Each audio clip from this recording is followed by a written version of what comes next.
What's going on, guys? Welcome to the best beta 4-2-3-1, a tactic that scored over 4 goals a game and managed to get Bournemouth top 4 in the Premier League and win them the FA and Carabao Cup. There's 3 versions today. You're going to need all 3. Bournemouth got the special treatment. They are probably the standout test today. Be sure to leave a like and subscribe. Whack on the sub bell for more. And yeah, let's get into today's video. So we're going to get right into the business today with actually one of the underdog tests. That is going to be with Bournemouth. Now, this entire test was done on the last variant you're going to see on this video. It's the lowest scoring variant, but it is the best for sort of challenging teams that you want to try and overachieve with. And Bournemouth, we finished in 3rd place in the Premier League, only 5 points off second. And yeah, of course, it wasn't the only thing that we've done this season. We also go on to win 2 massive English trophies, including the FA Cup in a 4-1 win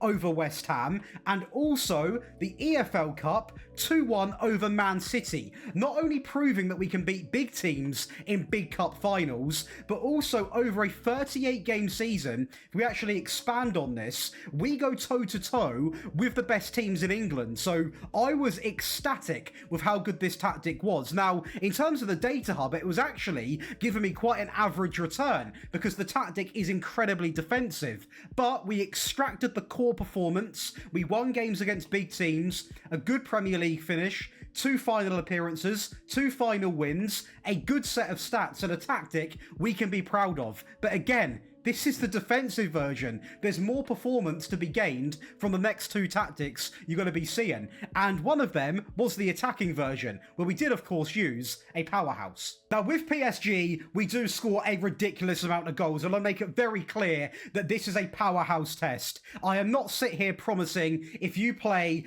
as Charlton Athletic, you're going to go and score the same amount of goals. But again, we always include a mixture of teams. Today, it happens to be PSG, Bournemouth, and also Nuremberg, so we are using a nice mixture of teams, but this is what the tactic can do if you're playing as like a top team, or you're playing as a team that maybe you've got to that stage, if that makes sense. So say you've had a save for 5-10 seasons, you've got that world-class wonder kid team, this is what can happen. And of course, it's not just stats that impress me. We are going to go on to win the French League. We actually managed to win this competition in a very convincing manner. We go to that league stage right now. We don't lose a single game. We score, obviously, a ton of goals. And we absolutely steamroll the competition. We are going to be the best team when it comes to scoring and the best team when it comes to having the most clean sheets. I mean, Dembele, the Ballon d'Or winner, yeah, you've got some pretty decent players at your disposal. You're going to be winning games. Now, it's not the only thing we went on to win. We also do win the Trophy de Champion. We win that on penalties over Marseille. So not every game's going to be an 8-0 blockbuster, but we do manage to scrape that title. The Super Cup, we win 2-0 over Tottenham Hotspur. We go on to the Coupe de France, 4-0 over Nice, and also the Intercontinental Champions. We win that 5-0 over Botafogo. And yeah, the Champions League, which we're going to go and watch as a little treat. But we win 1, 2, 3, 4, 5, 6 trophies in one season, while going invincible and scoring over 4.5 goals a game.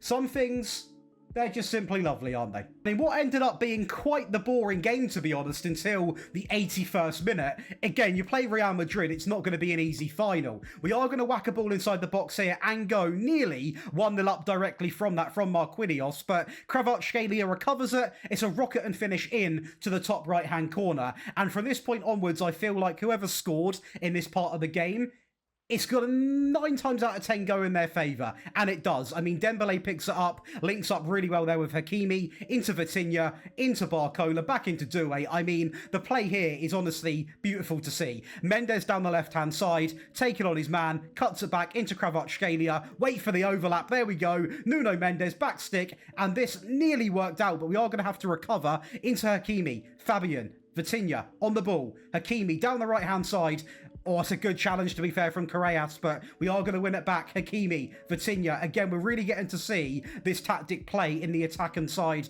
of the game. So many people committed. And yes, this entire final was also played on the attacking version. Mendes down the left, back inside, and it is going to be Doué, a 2-0 UCL win. And it's not all about world-class players and Premier League teams and French League teams. It's about sometimes Bundesliga 2 teams, and we are going to win with Nuremberg. Now, I ran this through a test purely because they're a bit of a different team to use. In the second tier of German football, we only lose 2 games, and every game was played on that default version. And in return, we actually attract 2.6 goals a game and 0.5 conceded. So, to be honest with you, it's pretty straightforward if you look at it. If you use the attacking version, you are going to score more goals. You use the balanced one, you score a bit less goals. You use the defensive one, you score a bit less goals. So, it worked pretty much bang on how I made them. Now, obviously, they all have a use. Real sort of challenging teams like Bournemouth, where you're trying to overachieve like crazy, you need the defensive version. You could probably also use the balanced one, but defensive is super sensible. If you're playing as a powerhouse team, you can get away with going attacking, but also you can use these mid-game. So you could start every game on balanced and then mold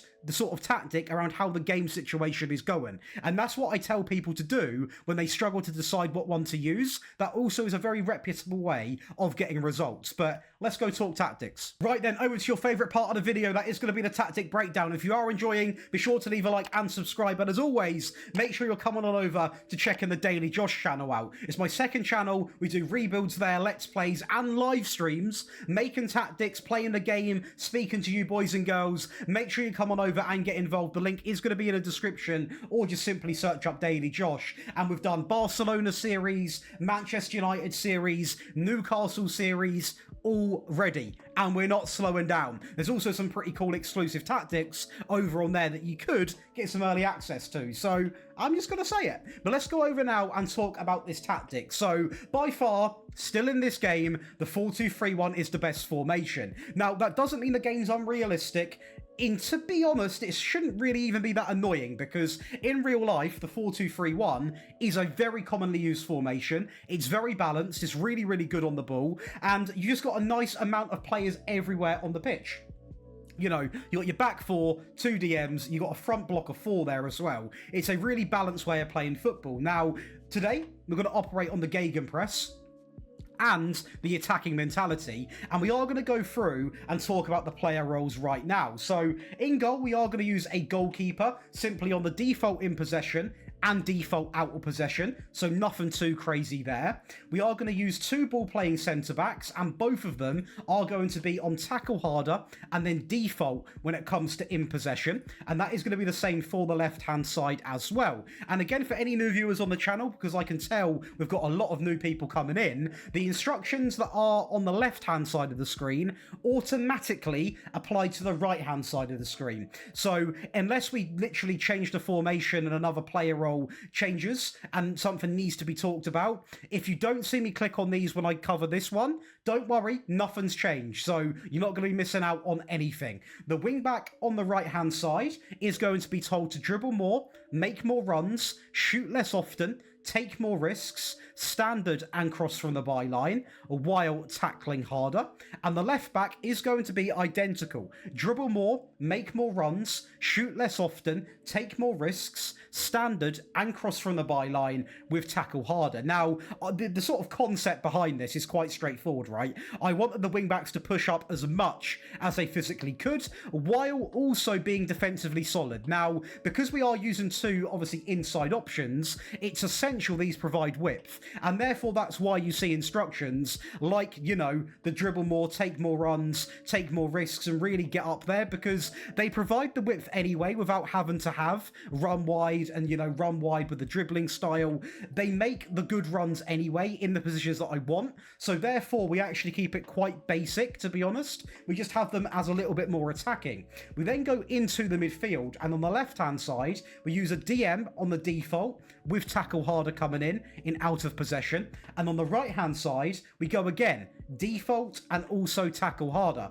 By far the best role this year, guys. For defensive work, a DM outclasses a lot of these other roles, especially when you're looking for balance and obviously results. Now, I do want to quickly say at this part of the video, if you are interested in getting all of these Patreon perks, there's actually over 17 if you go onto the website. You get all of my FM26 tactics, all of the variants, you get rebuild files, one-on-one tactical help, ad-free viewing, big monthly giveaways. This month we've done our record-breaking giveaway, and also, obviously, with console and mobile coming out, we also release a console and mobile version of every single tactic. On top of this, we've introduced 5 new perks for this year, including 2 Patreon-only tactics per week, where we usually go after more sort of retro tactics like Alex Ferguson, Wenger, those sorts of vibes. So make sure you go and check it out, because we've got some good ones coming out. A little teaser. Now, going up to the front line, on the right-hand side, we are going to be using an inside forward. On sit narrow, cut inside, and just to talk about this very quickly, this is why we don't need to tell the wing-backs to specifically run wide, because these players will be sitting narrow anyway. Make more runs, take more risks, and also standard, while more often and tackle harder is going to be of choice, and the same is going to be applied for the left-hand side. So, super simple, super easy, does what it says on the tin. Through the middle, we are going to use an advanced playmaker on make more runs, dribble more, move into the channels. By default, he'll take more risks anyway, and the passing strategy, I'm going to choose standard. Out of possession, mark tight, and also tackle harder. With the big man up front going to be a channel forward. Move into the channels, take more risks, standard, and also more often while tackling harder. And out of possession, we have kept a 4-2-3-1, but we've actually dropped it a little bit. So you got your 4, you got your 2, you got your, you got the same concept, basically. Some could argue this is actually a 4-4-1-1. In my opinion, you can very validate that argument quite well. So completely up to you what you want to call it. But what's great about it is there's only one change, and that is that the players drop down. So every instruction that you see on the left-hand side applies exactly the same to the right-hand side. So nice and simple, no faffing about. Does what it says on the tin. So right over to the team instructions, we are going to go firstly in possession. Shorter and much higher tempo, less often, counter-attack, sit narrow, keep ball in play, be more expressive, wow, that is a mouthful, play through, mixed centre-backs, then everything else remains the same. And there was a plan behind this, and that is because it allowed us to go a little bit more out there with the attack conversion that will be coming up right after this. Out of possession, high press, higher, much more often, counter press, get stuck in, balanced, and also yes. And that will give you the default version of the best beta. Now, let's go over the attacking version. And then we go over to the attacking version, and again, we are going to have the same mentality, so nice and straightforward there, and a lot of the same remains, to be honest with you. So when you actually look at the tactic on paper, there is not much that changes. So the inside forwards are both now going to be told to shoot more often. So there is going to be a big change, but they have the same instructions when it comes to out of possession and in possession, but just having shoot more often on both of them is really, really helpful. Now, I will say, if you've not got players that can shoot, I would not recommend it. But if you're using the attacking version, then you've got to be willing to take risks. So therefore, I would suggest you do stick with it. But if you feel like you're having a lot of wasteful shots, you can, of course, remove that. Now, the DM on the left-hand side does remain the same. The DLP is brand new. He comes in on the right, on the default, and then more often and also tackle harder. Again, mentality-wise, exactly the same. Out of possession. Now, with this, there are going to be some core changes. Again, the player instructions translate over. So both of these wide players will have the same instructions on as, of course, the wingers do in this one. So when you actually look at this on paper, the AM provides a real big amount of importance in this system, creating for this sort of front line, including these wide midfield players. But on the right-hand side, I actually opted to have a pressing defensive midfield player. The same instructions as the DLP. We then go on the left, because the DM's not pressing on that side, we are going to use a pressing fullback. And on the right-hand side, we stick with the fullback, which is going to be the same as obviously the default version. So we sort of have a bit of pressing going on from either side of the pitch, but done in different areas, if that makes sense. team instructions going over to the in possession. We are going to go with standard, much higher, less often, counter-attack, sit narrow, keep ball in play, be more expressive, play through, mixed, centre-backs, and this time we can encourage. That is right, we can encourage, and that makes all the difference, purely because it means that we can actually run at people, take people on, and completely send it. And that's exactly what we're here to do.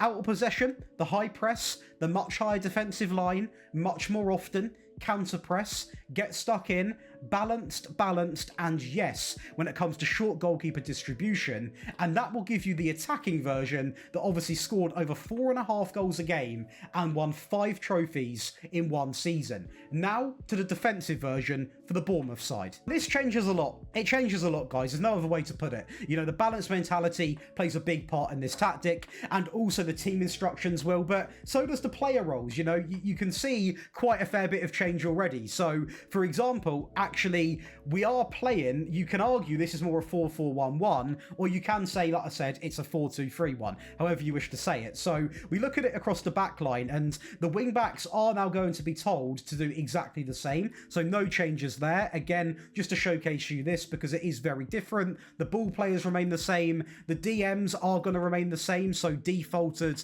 and then tackle harder. We introduced 2 wide midfielders, and both of these are defaulted in possession and out of possession more often, and also tackle harder. So that's pretty straightforward to copy. Nothing too crazy there. The AP does remain the same, as does the channel forward. And to translate it, we just drop back.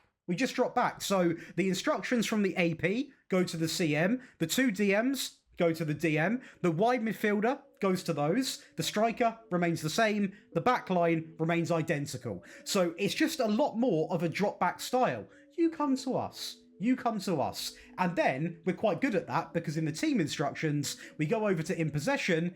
We're not as sort of aggressive with the tempo. We drop off. The passing is still much shorter, so you actually attract a lot of possession with this tactic. Less often, standard, narrow, keep ball in play, balanced, play through, mixed, play to the centre-backs, balanced.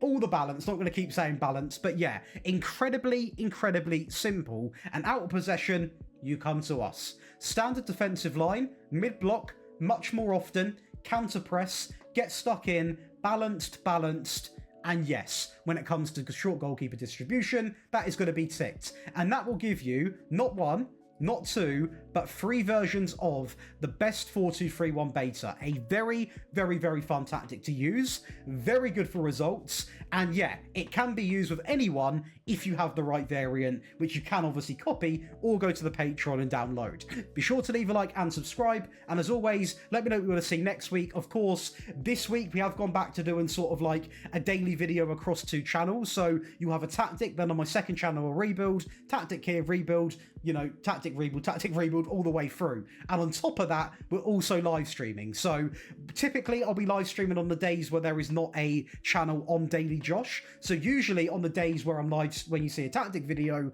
I'm going to be live in the evening. So make sure you come on over, check it out. You can ask me questions, we can talk, we can just have a nice chill time. See you in the next one.